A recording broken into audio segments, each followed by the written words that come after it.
ನಮಸ್ಕಾರ ವೀಕ್ಷಕರೇ, ಎಲ್ಲರಿಗೂ ಕುಸುಮ್ ಕಿಚನ್ಗೆ ಸ್ವಾಗತ.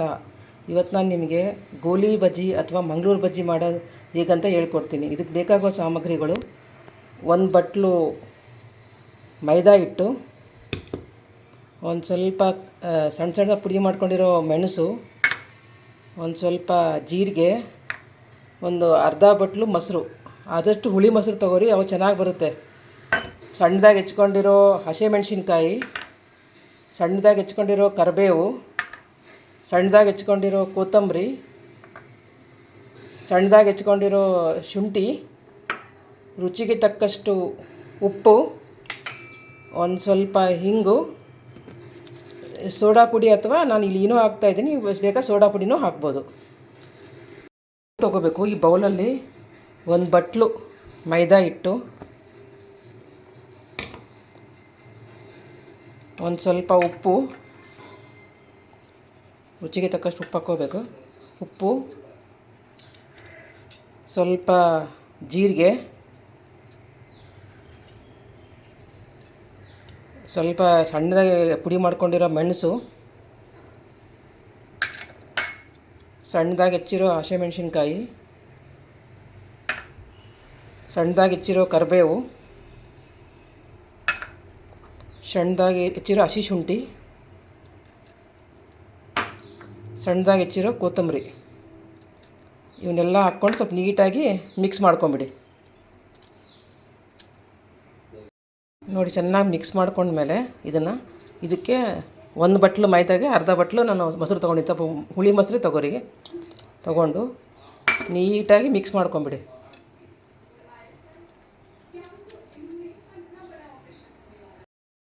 ಸ್ವಲ್ಪ ಗಟ್ಟಿ ಅನಿಸಿದರೆ ಒಂದು ಸ್ವಲ್ಪ ನೀರು ಹಾಕ್ಕೊರಿ. ಇದಕ್ಕೆ ನೀರು ಹಾಕ್ಕೊಂಡು ನೀಟಾಗಿ ಕಲಿಸ್ಕೊರಿ.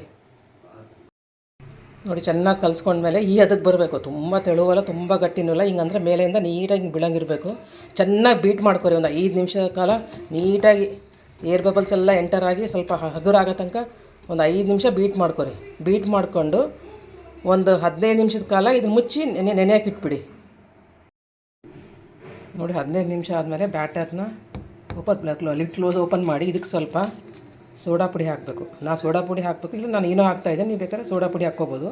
ಹಾಕಿ ಒಂದು ಸ್ವಲ್ಪ ಚಿಟಿಕೆ ನೀರು ಹಾಕಿ ಇದಕ್ಕೆ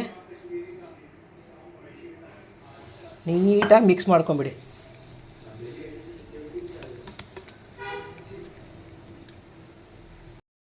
ನೋಡಿ, ಬ್ಯಾಟರ್ ನೀಟಾಗಿ ಸೋಡಾ ಪುಡಿ ಹಾಕಿದ್ಮೇಲೆ ನೀಟಾಗಿ ಮಿಕ್ಸ್ ಮಾಡ್ಕೊಂಬಿಡ್ಬೇಕು. ನೀವು ಮೊದಲೇ ಸೋಡಾ ಪುಡಿ ಹಾಕಿ ನೆನೆಸಿಡಬೇಡಿ ಒಂದು 15 ನಿಮಿಷ ಕಾಲ. ಆಮೇಲೆ ನೀವು ಮಾಡೋ ಮುಂದೆ ಸೋಡಾ ಪುಡಿ ಹಾಕಿ ನೀಟಾಗಿ ಮಿಕ್ಸ್ ಮಾಡ್ಕೊಂಬಿಡಿ. ನೋಡಿ, ಈ ಹದಕ್ಕಿರಬೇಕು. ತುಂಬಾ ತೆಳುವಲ್ಲ, ತುಂಬಾ ಗಟ್ಟಿಯಲ್ಲ, ಮೀಡಿಯಮ್ ಹದಕ್ಕಿದ್ರೆ ಮಂಗಳೂರು ಬಜ್ಜಿ ಸಾಫ್ಟಾಗಿ ಬರ್ತವೆ. ಇಲ್ಲೊಂದು ಬಾಣಲೆಯಲ್ಲಿ ಎಣ್ಣೆ ಕಾಯಕ್ಕೆ ಇಟ್ಕೊಂಡಿದ್ದೀನಿ. ಸ್ವಲ್ಪ ಎಣ್ಣೆ ಬಿಸಿ ಆದಮೇಲೆ ನಾವು ತುಂಬ ಹೈ ಫ್ಲೇಮಲ್ಲೂ ಇಡಬೇಡಿ, ತುಂಬ ಲೋಲ್ಲಿ ಮೀಡಿಯಮ್ ಫ್ಲೇಮಲ್ಲಿ ಇಟ್ಟು ಬೆಂಚ್ಕೊರಿ. ಯಾಕಂದರೆ ತುಂಬ ಹೈ ಫ್ಲೇಮ್ ಇಟ್ಕೊಂಡ್ಬಿಟ್ರೆ ಮೇಲೆ ಒಂದೇ ಬೆಂದಿರುತ್ತೆ, ಒಳಗಂಗೆ ಹಸಿ ಇರುತ್ತೆ. ನೋಡಿ, ಈಗ ಎಣ್ಣೆ ಕಾದಿದ್ರೆ ನಿಧಾನಕ್ಕೆ ನಾನು ಬಜ್ಜಿ ಹಾಕ್ಕೊತ ಹೋಗ್ತೀನಿ. ನೋಡಿ, ಈಗ ಎಣ್ಣೆ ಕಾದಿದೆ. ಇದಕ್ಕೆ ಸ್ವಲ್ಪ ಮೀಡಿಯಮ್ ಫ್ಲೇಮಲ್ಲಿ ಇಟ್ಕೊಂಡು ಸ್ವಲ್ಪ ಚಿಕ್ಕದಾಗಿ ಹಾಕ್ಕೊತ ಹೋಗ್ಬಿಡಿ. ನಾನು ಸ್ಪೂನಲ್ಲಿ ಹಾಕ್ತಿದ್ದೀನಿ, ಬೇಕಾದ್ರೆ ನೀವು ಕೈಲೇನೂ ಹಾಕ್ಬೋದು.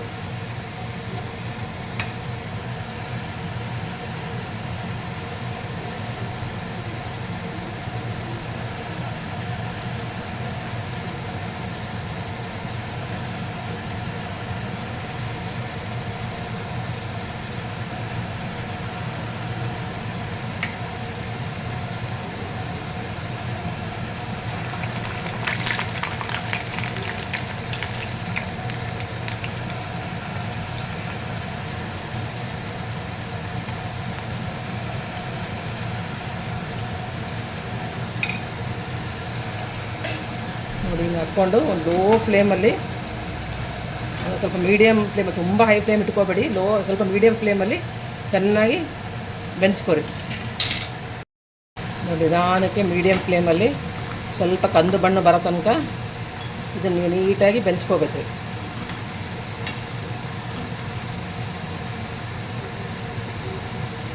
ಹೈ ಫ್ಲೇಮ್ ಮಾತ್ರ ಯಾವುದೇ ಕಾರಣಕ್ಕೂ ಇಡಕ್ಕೆ ಹೋಗಬೇಡಿ.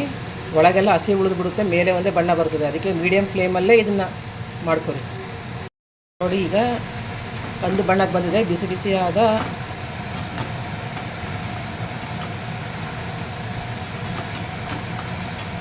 ನೋಡಿ ಬಿಸಿ ಬಿಸಿಯಾದ ಗೋಲಿ ಬಜ್ಜಿ ರೆಡಿಯಾಗಿದೆ.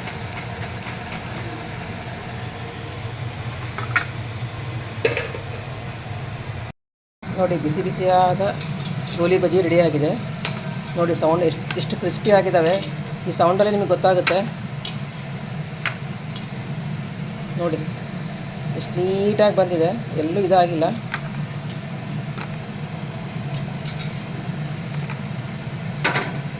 ನೋಡಿ ಬಿಸಿ ಬಿಸಿ ಗೋಲಿ ಬಜ್ಜಿ ರೆಡಿ.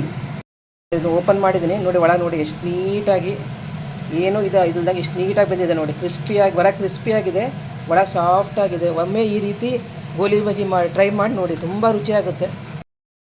ನೀಟಾಗಿ ರೌಂಡಾಗಿ ಬಂದಿದೆ, ಮೇಲೆಲ್ಲ ಕ್ರಿಸ್ಪಿಯಾಗಿದೆ, ಒಳಗೆ ನೋಡಿ ಎಷ್ಟು ನೀಟಾಗಿ ಬಂದಿದೆ. ನೋಡಿ ಏನು ದಪ್ಪ ನೋಡಿ ಎಷ್ಟು ನೀಟಾಗಿ ಗೋಲಿ ಬಜ್ಜಿ ಆಗಿದೆ. ಈ ರೀತಿ ಒಮ್ಮೆ ನೀವು ಟ್ರೈ ಮಾಡಿ ನೋಡಿ, ತುಂಬಾ ರುಚಿಯಾಗುತ್ತೆ. ಹೊರಗೆ ತಿನ್ನೋದೇ ನಿಮ್ಮ ಮಕ್ಕಳು ಮನೆಯಲ್ಲೇ ಮಾಡ್ಕೊಂಡು ತಿನ್ಬೋದು, ತುಂಬ ಈಸಿಯಾಗಿ ಮಾಡ್ಬೋದು. ನೋಡಿ ಎಷ್ಟು ಸಾಫ್ಟ್ ಇದೆ, ಒಳಗೆ ಮೇಲೆ ನೋಡಿ ಎಷ್ಟು ಕ್ರಿಸ್ಪಿ ಆಗಿದೆ.